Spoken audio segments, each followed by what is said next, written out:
주님 오시는 세상 끝에는 뭐가 이루어질까요? 우리가 구원받습니다. 그걸 좀 세세하게 말하면은 마지막 나팔 부는 날, 죽은 자들이 다시 살고 살아서 주를 맞이한 자들이 호련히 변화를 받는다. 죽지 않고 썩지 않을 몸으로 변화를 받는다.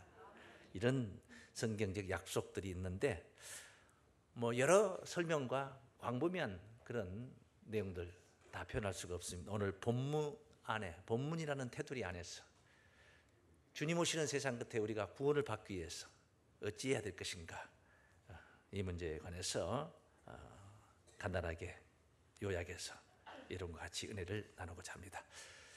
자, 갈릴리에서 예수님이 예루살렘에 오셨습니다. 종교, 문화, 정치, 사회 모든 그 중심지인 예루살렘에 올라오신 거예요. 제자들을 데리고 오셨죠. 낮에는 성전에서 말씀을 가르치시고, 예루살렘 성전에서 밤이면은 예루살렘 건너편 동쪽 감람산에 이르러서 거기서 쉬셨습니다. 제자들과 함께. 감람산은 몸과 마음을 좀 기댈 수 있는 그러한 한적한 것이었습니다. 예수님이 그 감람산에서 제자들이 기도 훈련도 시키고 말씀 훈련도 시켰지 않겠는가 생각합니다. 누가복음 22장에서 예수님이 이제 팔려가는 때, 긴박한 때, 십자가의 길을 가실 때 마지막 기도, 겟세마네 동산에서 땀방울이 핏방울이 되게 기도했다는 그곳, 바로 그 감람산이었습니다. 그것을 누가복음 22장 39절에서는 습관을 쫓아 이제 감람산으로 가셨다. 기도하러 그렇게 하신 거예요. 습관을 쫓아 그러면은 그만큼 많이 왕래를 하신 거예요. 늘 그렇게 밤이면 감람산에 가셔서 기도를 하셨던 분이에요. 예수님께서 주옥 같은 그 천국 복음을 많이 선포하셨는데 혼자 계실 때에 제자들에게 해석을 해 주셨다는 말씀이 있죠. 마가복음 4장 34절에 보면 그런 말씀이 있습니다. 그러니 감람산에서 군중들이 없는 감람산에서 밤에 한적하게 제자들과 함께 얼마나 깊은 말씀을 주님께서 가르치셨겠는가. 그러니까 부러운 생각이 이렇게 들었습니다. 말씀 준비하면서. 오늘 본문 말씀도 감람산에서 있었던 일. 감람산에 앉으시니 제자들이 정령이 와서 24장 3절부터 증거된 말씀이에요. 정령이 와서 묻습니다. 주의 임하심과 세상 끝에는 무슨 징조가 있사오리까 하고 물어보는 거예요. 예수님 오시는 날, 그 세상 끝날에는 어떤 징조가 있사오리까? 징조라는 게 있잖아요. 먹구름이 쫙 끼우면 야, 소나기가 한바탕 쏟아질 징조다. 빨리를 걷어라. 쏟아지니까 걷는 게 아니라 미리 막 걷어요. 옥상에 늘었던 고추를 그냥 걷어들여요. 그 징조를 통해서 다음 일을 가늠을 해본 것이죠. 그래서 예수님께서 하신 말씀이 이게 징조라는 겁니다. 징조. 이 징조를 물어보는 거예요. 주의 임하심과 세상 끝에는 무슨 징조가 있사오리까 하고 물었더니 첫 번째 답변이 뭐냐? 거짓 선지자들 조심하라. 거짓 선지자 경계하라는 말씀이에요. 첫 번째 답변. 한번 따라하십니다. 거짓 선지자들을 경계해야 합니다.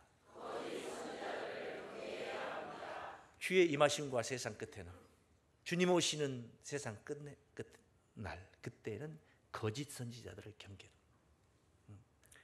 4절에 사람의 미혹을 받지 않도록 하라. 사람의 미혹을 받지 않도록. 왜? 많은 사람들이 내가 그리스도라, 예수의 이름으로 와서 자기가 그리스도라 해서 많은 사람을 미혹을 한다는 거예요. 이 24장 3절에서 물어봤던 답변을 4절 5절에서 예수님께서 그렇게 답변을 하고 계신 거예요. 5절 말씀, 많은 사람이 내 이름으로 와서 이르되 나는 그리스도라 하여 많은 사람을 미혹해 하리라. 많은 사람이 많은 사람을 미혹하게 되는 거죠. 그러니까 거짓 선지자들이 우후죽순처럼 일어나 창고를 하게 됐단 말이에요. 비 온 뒤에 대나무 밭에 죽순이 쑥쑥 올라오는 거예요. 우후 죽순이. 그렇게 창고를 하게 됐다. 그리고 나서 6절부터 또 어떤 말씀, 난리와 난리의 소문을 듣겠으나 너희는 삼가 두려워 말라. 이런 일이 있어야 하되 끝은 아니니라. 민족이 민족을, 나라가 나라를 대제가 일어나겠고 처처의 기근과 지진이 있으리니 이 모든 것이 재난의 시작이니라. 민족이 민족을, 나라가 나라를 대제가 일어나겠고, 이게 세상 끝날의 징조라는 거예요. 사실 세상 끝날보다도 이 앞에 그 옛날에 정말 많은 그 부족 사회 시대 때, 지금은 뭐 200 몇 개국이다 이렇게 하지만은 그때는 그냥 성 하나 가지면 나라예요. 성 하나 가지면 나라예요. 그 부족 사회 때 서로 찍고 뺏으며 박이 터지게 싸우는 게 얼마나 많았습니까? 창세기 14장에서도 보면 소돔과 고모라와 그 이웃 도성들 같이 그 연합국 전쟁이 4개국과 5개국이 전쟁하는 이야기들 나와요. 세계 1차 대전, 또 2차 세계대전 뭐 이런 등등 얼마나 많은 전쟁이 많이 있었습니까? 그런데 지금은 조용하죠. 지금 조용하죠. 남북이 대치를 하고 있지만 사실 6.25 전쟁 같은 그런 시대는 아니죠. 자, 이런 일이 일어나겠고 처처의 기근과 지진이 있는다. 처처에 지진이 있는다. 갈라진다. 땅이 갈라진다. 이걸 우리가 영적인 의미로 생각해 본다면은 사람들의 심령이 갈라지는 겁니다. 다툼이 생긴 거죠. 왜 그러겠습니까? 거짓이 만연하기 때문에. 마치 물 없는 논바닥이 쫙쫙 갈라지듯이 그렇게 시대가, 그런 시대가 온다는 거예요. 사람들의 마음이 갈라지는 거예요. 피폐한 겁니다. 마음이 피폐한 거예요. 그런 시대. 거짓 선지자들이 창고를 하게 된다 하니 이 종교계인들 온전하겠느냐? 종교계도 천갈래 만갈래로 갈라지는 거예요.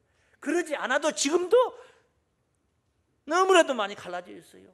장로교 하면 장로교 하나입니까? 네? 예장이냐 기장이냐? 예장이면 또 예장이면 동합이냐 합동이냐 개혁이냐 뭐 수도 없이 갈라져 있는 거예요. 갈라져. 왜 그렇습니까? 왜 그렇습니까? 거짓이 난무하기 때문에 그런 거예요. 서로 자기 주장을 하는 거예요. 자기 주장. 거짓이 난무하니까 갈라지는 거예요. 진리가 없다 그 말이에요. 진리가. 그런 시대가 도래할 것을 아모스 선지자가 예언했던 말씀이 있죠. 아모스 8장 11절 말씀에 보시면은 여호와께서 가라사대 보라 날이 이를지라 내가 기근을 땅에 보내리니. 기근을 보는, 기근이라는 거 기근. 한해 든다. 이 한해 들어. 비가 오지 않아서 벼농사를 못한다. 그러면 논바닥이 밭에서나 키울 수 있는 작물을 논바닥에 키울 수밖에 없어요. 그래서 옛날 모내기를 못하고요. 제 기억에 제 어린 시절 중학교 다니던 시절에 1968년으로 기억을 하는데 전남지방에 한해 들었어. 저희 집에 논이 연어무마직이 있었는데 모내기 한 포기도 논에다 꽂지 못했습니다. 물이 없으니까, 아예 물이 없으니까 꽂을 수가 없어요. 그래 뭐하냐? 거기에 조농사를 지었어요. 조농사. 누런 조 있죠. 서숙이라고도 합니다. 조농사. 그래서 학교 다니면서 저는 도시락을 조밥을 싸가지고 다녔습니다. 마침 성도 조씨인데 조가가 조밥을 싸가지고 다녀요. 그때는 도시락이라고 안 하고 어린 시절에 그냥 변도, 일본말로 변도를 썼는데 뚜껑을 이렇게 열면 누렇습니다. 부끄러워서 밥을 먹을 수가 없어요. 점심 때면 그 조밥이 그렇게 부끄러웠어요. 당당하게 지금 같으면 이거 건강식이야. 당당하게 먹겠는데 그때는 그게 그렇게 부끄러웠어요. 그래서 젓가락으로 밥을 떠먹는 게 아니라 입이 마중 가서 뚜껑을 살짝만 열고 입이 마중 가서 떠서 먹고, 예? 가지고 와서 먹는 게 아니라 입이 마중 가서 먹어요. 가뭄이 무리에 임해서 그것을 다 말려버린 건 있던 물까지, 비가 안 오는 것은 두 번째고 있던 물 저수지까지 다 바닥을 봐버린 거예요. 가뭄이 무리에 임하여서 다 말려버린 거예요. 물이 없는 시대. 지금 그 기근이에요. 하나님께서 보라, 날이 이른다, 어떤 날이 도착한다, 도달한다, 도래한다. 내가 기근을 땅에 보내리니 양식이 없어 주림이 아니며 물이 없어 가람이 아니요 여호와의 말씀을 듣지 못한 기갈이라 그래요.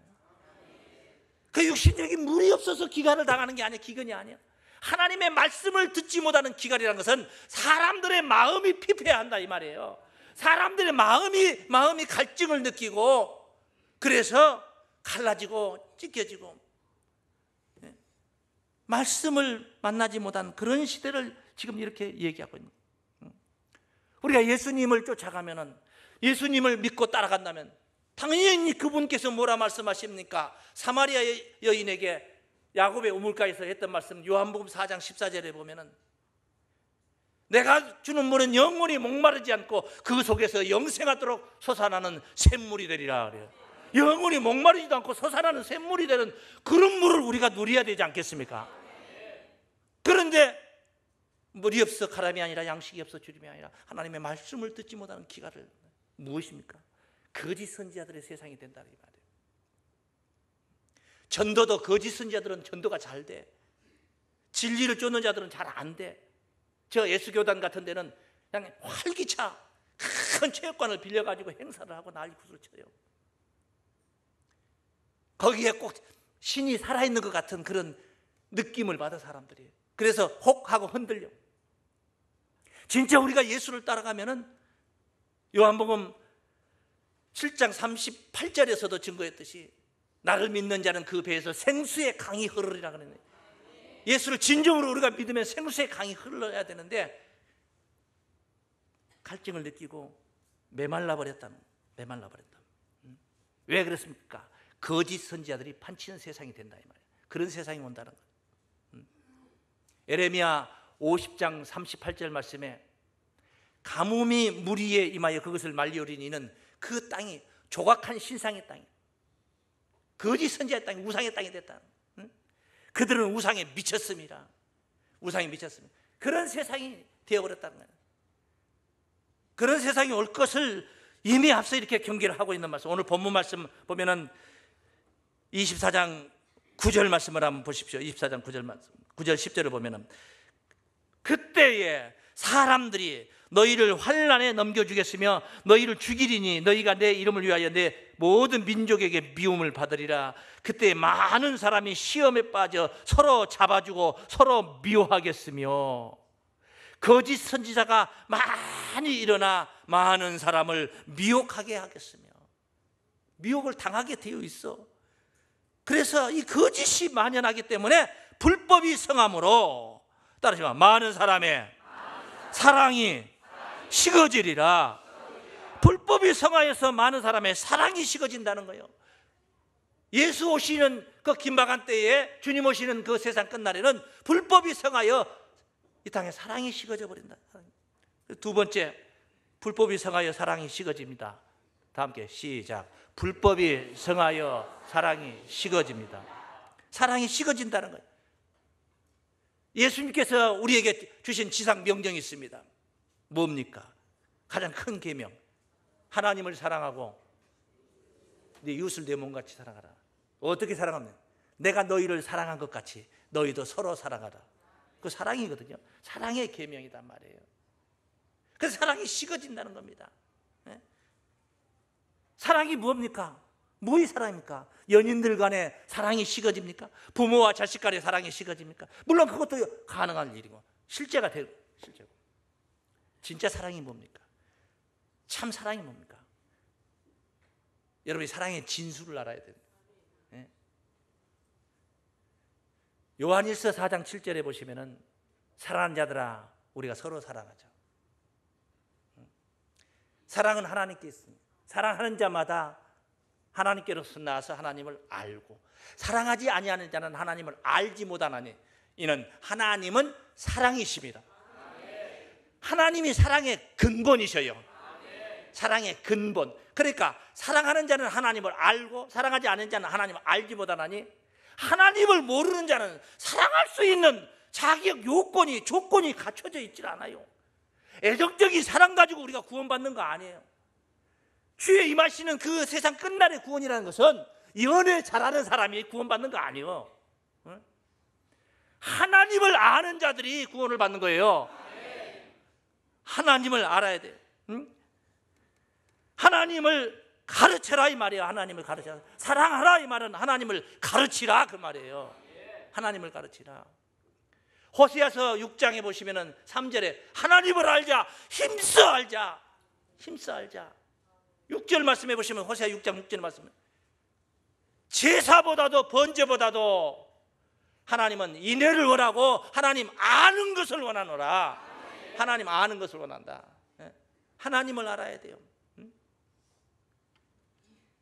소도 그 임자를 알고 나귀도 그 주인의 구유를 알건만은 내 백성은 나를 알지 못하는도다. 그게 한탄하신 말씀이, 세상의 짐승들도 자기 주인을 안다는 거예요. 그런데 하나님의 백성들이 하나님을 모른다. 그 이사야서 1장 3절에 그런 말씀도 증거를 한 말씀 우리가 보았습니다. 아는 것이, 아는 것, 하나님 아는 것, 그게 사랑의 진수예요. 사랑의 진수. 곰국을 먹을 때 제대로 고아서 그 액이 제대로 드러난 국을 먹어야지. 그냥 맹물 부어놓고 커피에다 넣는 프림 같은 거 좀 섞어서 부어놓고 그냥 색깔만 뿌옇게 만들어, 그 곰국이 아니에요. 곰국이 아니에요. 여러분이 사랑의 진수를 가져야지 사랑을 할 수가 있는 거예요. 하나님을 아는 게 사랑의 진수예요. 하나님이 사랑의 근본이십니다. 사랑의 진수이기 때문에 그 속에는 생명이 있어요. 생명. 하나님을 암 속에는 생명이 있는 겁니다. 사랑에는 생명이 있는 거예요. 아무리 젊은 부부라 할지라도 티격태격 싸우면서 미움으로 가득 차가지고 밤을 지새워 보세요. 절대 생명을 잉태할 수 없습니다. 절대 잉태할 수 없어요. 하늘 봐야 별을 따죠. 미워 죽겠는데 덩어리도 못 만지게 하는데, 닿지도 못해 손끝도 못하게 밤을 새봐요. 그러면 생명이 잉태되는가? 사랑에는 생명이 있습니다. 온전한 사랑이 뭐냐? 온전한 사랑. 저는 하나님의 사랑, 이 온전한 사랑이라고 합니다. 늘 하는 말이에요. 온전한. 그 요한복음 3장 16절에 하나님이 세상을 이처럼 사랑하사. 이처럼이라는 게, 이처럼이 뭐냐? 얼마만큼이냐? 세상을 얼마나 사랑해? 이처럼 사랑했는데 그 내용이 뭐냐? 독생자를 십자가에 희생시켜서 인류의 죄를 대신 담당했다. 그게 이처럼이요. 세상을 그렇게 사랑하셨다는 거예요. 하늘을 그렇게 사랑하신 게 아니라, 하늘을 위해서 예수가 십자가에 못 박힌 게 아니라 세상을 위해서 예수가 십자가에 못 박힌 거예요. 이거 로마서에서 5장 6절, 8절, 10절 말씀이 뭐라 했냐? 우리가 경건치 않을 때, 연약할 때에 예수를 십자가에, 우리가 경건하고 강하니까 예수를 십자가에 못 박아서 우리 대신 아니에요. 우리가 죄인 되어서 예수를 십자가에 못 박아 희생을 시킨 거예요. 우리가 하나님과 원수로 있을 때요, 하나님하고 관계가 좋으니까 내 아들을 네 대신 죄값을 치르게 하겠다. 내 아들을 죽여서 우리가 하나님과 사이가 화목하니까 아니에요. 하나님과 원수로 있을 때에, 그럴 때에 하나님은 자기 아들을 십자가에 내어 보낸 거예요. 그게 하나님 사랑이요. 그것을 피와 눈이 내리면은 악인이나, 피가 내릴 때 악인하고 의인을 딱 골라가지고 의인의 머리에는 비를 내려가지고 머리카락 좀 부족하신 분들 나게 하고, 악인의 머리에는 안 내려가지고 가뭄이 들어가지고 다 빠지게 만들고, 그런 거 아니란 말이야. 가리지 않고. 주님께서 하신 말씀. 그래서 원수를 사랑하라. 너를 핍박하는 자를 위하여 기도하라. 할렐루야. 그게 바로 하나님의 사랑이다. 마태복음 5장 43절로 48절까지 한번 읽어보겠습니다. 네 이웃을 사랑하고 네 원수를 미워하라 하였다는 것을 너희가 들었으나 나는 너희에게 이르노니 너희 원수를 사랑하며 너희를 핍박하는 자를 위하여 기도하라. 이같이 한즉 하늘에 계신 너희 아버지의 아들이 되리니. 그래야 하나님 아들이 된다.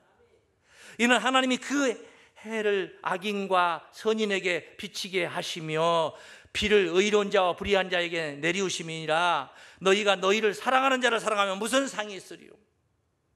저 사람이 나를 사랑하니까 나도 사랑한다. 그건 품앗이에요, 품앗이. 예? 한번 내한테 일해주고 내가 또 한 번 가서 일해주고, 그건 품앗이에요, 품앗이. 예? 그 무슨 상이 있으리요? 세리도 이같이 아니하느냐? 너희가 너희 형제에게만 무난하면 남보다 더하는 것이 무엇이냐? 교회 와서 자기하고 자기 구역원들하고 자기 친한 사람들 그냥 안녕하세요 집사님, 장로님, 권사님, 죽고도 못 살아. 친한 사람들 늘 앉는 자리에 그 친한 사람하고만 같이 앉아. 먼저 와서 자리 잡고 왔다가 오라고 늦게 오면 예배전 찬양이나 열심히 좀 집중하지. 그래 언제 오나 언제 오나. 응? 이방인들도 이같이 아니하느냐? 세상 사람들이 다 이같이 아니하느냐? 그러므로 하늘에 계신 너희 아버지의 온전하심 같이 너희도 온전하라. 이 온전한 사랑이라는 것은, 사랑은 그게 품앗이는 사랑이 아니야. 주고 받을 거 생각하면 이미 사랑, 예? 사랑의 그 진수가 없는 겁니다. 사랑의 진수. 사랑은 그냥 주는 거예요. 어떻게 주는 거예요? 아낌없이 주는 것. 주었다가 다시는 받지 못해요. 예? 아낌없이 주는 거. 그냥 주는 거예요. 그게 사랑이야. 주는 게 사랑이야. 주었다 받는 거. 내가 지를 어떻게 사랑했는데 지가 내한테 그럴 수 있어? 이미 사랑 그건 안 한 게 아니야. 그건 이미 사랑. 예? 그것은 잃은 거예요. 잃은 거예요. 의미가 없는 겁니다. 하나님의 온전한 사랑, 우리가 본이 되어서 전해야 할 사랑인 줄로 믿습니다. 그게 뭐냐? 그게 바로 그리스도의 십자가 사랑이에요. 십자가 사랑. 십자가 사랑. 나를 따라오려거든 자기 십자가를 지고 따라오라 그래. 나를 부인하고, 자신을 부인하고 자기 십자가를 지고 따라오라. 그게 예수 따라가는 길이고 예수 믿는 길입니다. 복음 전파, 이 좋은 소식, 그리스도의 십자가 사랑을 우리가 전해서 불법이 성하여 식어지고 있는 이 사랑 다시 우리는 일으켜 세워서 불을 땡기고 활활 타오르게 해야 할 사명이 우리에게 있는 줄로 믿습니다. 그게 뭐냐? 복음 전파의 사명이요. 복음이 뭐예요? 복음이 뭡니까? 복음 복된 소리인데 뭐가 복된 소리입니까? 아이고 예수 믿으면 복 받고 잘 살아요. 이게 복된 소리가 아니에요. 예수 십자가의 사건을 가르치는 거예요.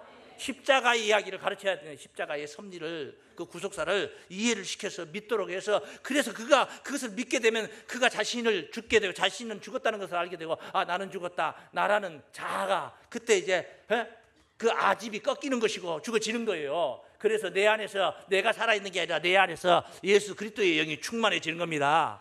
하나님의 영이 충만해지는 거예요. 하나님의 영이 충만해지면 어떻게 되느냐? 로마서 8장 11절에 증가하기를, 예수를 죽은 자 가운데서 살리신 이의 영이 너희 안에 거하시면은, 예수를 죽은 자 가운데서 살리신 이가 하나님 그분께서 너희 안에 거하시는 그의 영으로 너희 죽을 몸도 살리시리라. 그러니까 나 죽을 몸을 나를 살려주셔요. 누가? 하나님이 나를 살려주신다는 건데, 하나님이 어떻게 살려주느냐? 저기에 있는 영을 가지고 와서 나를 살리는 게 아니라 내 안에 있는 당신의 영으로 나를 살리는 거예요. 리모컨을 이렇게 하면은 그 TV 본체하고 이 리모컨하고 센서가 이게 연결이 돼야지 리모컨을 키면 좌지우지 할 수 있는 거예요. 근데 저 TV 본체의 센서를 떼어버리면, 센서 뭉치를 떼어버리면 여기서 리모컨 아무리 새거 좋은 거 가져가서 해봐야 소용없어요. 없어요. 거기 센서 뭉치가 있어야 돼요. 내 안에 하나님의 영이 있어야 돼요. 그래야지 하나님이 나를 살릴 수가 있는 거예요. 하나님 그분도 내 안에 당신 영이 없으면 나를 못 살려. 나를 살려주지 않는다는 거예요. 네? 복음을 온 세상에 전파해야 합니다. 세 번째, 다 함께 시작. 복음을 온 세상에 전파해야 합니다. 전파해야 합니다. 이 해가 저물어 가고 있습니다. 네? 이 해가 가기 전에 1인 1명씩 한번 전도 한번 해보십시오. 아이고 이제 너무 급하잖아요. 이제 며칠 안 남았잖아요. 늦었다. 그때가 무슨 때예요? 가장 빠른 때입니다. 가장 빠른 때예요. 십자가 사랑을 깨닫고 믿어서 구원을 이루는 거예요. 그래야 끝이 오는 줄로 믿습니다. 끝은 그때 오는 겁니다. 오늘 본문이 그것을 증거하고 있는 거예요. 본문 말씀 13절 말씀 한번 보세요. 그러나 끝까지 견디는 자, 거짓 선자들이 우죽순처럼 일어나서 많은 사람들이 미혹해서 불법이 성하여 사랑이 식어진다고 그러잖아요. 그러나 끝까지 견디는 자, 누가 견디느냐? 끝까지 견디는 자는 구원을 받는, 누가 견디느냐? 소망이 있는 사람들이 견디는 거예요. 소망이 없으면은요, 그냥 방에다 가둬놓고 내가 죽어도 이제 나는 나갈 수 없다. 소망이 끊겨버리면요, 3일, 4일 못 견디고 죽어요. 근데 나를 구하는 사람이 있다. 그리고 언제 와서 일주일 후에 와서 문을 열어주고 나를 꺼내줄 사람 약속이 돼 있다. 소망이 있는 사람이 일주일을 안 먹고도 참고 견뎌낸다니까요. 소망이 그렇게 중요한 거예요. 그래서 구원의 투구로는 이 머리에 소망을 갖는 게 구원의 투구예요. 네? 믿음의 방패, 복음의 신발, 진리의 띠, 의의 흉배. 구원의 투구는 소망입니다. 소망. 구원의 투구, 소망. 소망이 있어야 됩니다. 소망은 뭐예요? 약속을 믿을 때 소망이 있는 거예요. 약속을 믿는데 지금 나타나는 환경이 뭐냐? 거짓 선자들이 판을 치고 오히려 거짓 선자들이 참인 것 같아. 거기는 부흥도 잘 되고 왕성해. 말씀도 맞는 것 같고. 그러니까 확신이 없으면 넘어가 버리는 거예요. 확신이 있으면 그런 모든 것들을 다 불법을 다 견뎌낼 수가 있는 거예요. 믿습니까? 견뎌낼 수가 있어요. 그래서 확신을 하기 위해서는 알아야 된다. 알아야 된다. 알아야 된다. 아는 자가, 하나님을 아는 자가 또 하나님을 전파하는 사랑의 계명을 지킬 수가 있는 줄로 믿습니다. 자, 아는 시대가 와. 그때가 마지막이야. 그때가 마지막이야. 끝까지 견디는 자는 구원을 얻으리니. 구원을 얻는다. 이 천국 복음이 모든 민족에게 증거되기 위하여 온 세상에 전파되니, 온 세상에 전파되리니 그제야 끝이 오리라. 다 전파되어서 그제야 끝이 오는 거야. 다 전파도 안 됐는데 그제야 끝이 와. 미리 와버리면은 다 죽어버리는 거야. 하나님 나라 못 이루고 마는 것입니다. 하나님 절대 미리 앞서 그렇게 이루어지는 게 아니다. 다 전파하고 나서 이루어지는 거야. 이사야서 11장 9절 말씀을 보겠습니다. 나의 거룩한 산 모든 곳에서 해됨도 없고 상함도 없을 것이다. 상함도 없을 것이니. 왜? 이는 물이 바다를 덮음같이 여호와를 아는 지식이, 하나님을 아는 지식이 세상에 충만할 것임이라. 하나님을 아는 지식이 세상에 충만해요. 어떻게? 물이 바다를 덮은 것 같이, 물이 온 바다를 다 덮은 것 같이, 저런 이 인류가 하나님을 아는 시대가 와. 작은 자로부터 큰 자까지, 큰 자로부터 작은 자까지 예수 믿으라, 하나님을 알아야 된다, 구원받는 십자가를 믿어야 된다, 이런 얘기 할 필요가 없는 시대가 오고. 왜? 다 가르쳐 줬기 때문에. 다 아는 시대. 히브리서 8장 11절 말씀. 또 각각 자기 나라 사람과 각각 자기 형제를 가르쳐 이르기를 주를 알라 하지 아니할 것은, 그렇게 이야기할 필요가 없어. 저희가 작은 자로부터 큰 자까지 다 나를 알미니라. 다 아는 시대. 먼저 아는 자들이 사랑의 계명을 지킬 수가 있는 줄로 믿습니다. 오늘 사랑하는 성도님들, 주님 오시는 세상 끝날에 확신하는 믿음으로 소망 가운데 견디시고 끝까지 견디시고 사랑의 계명을 지키며 복음을 전파해서 그날 영광의 주역들로 함께 참여하시기를 주의 이름으로 축원합니다.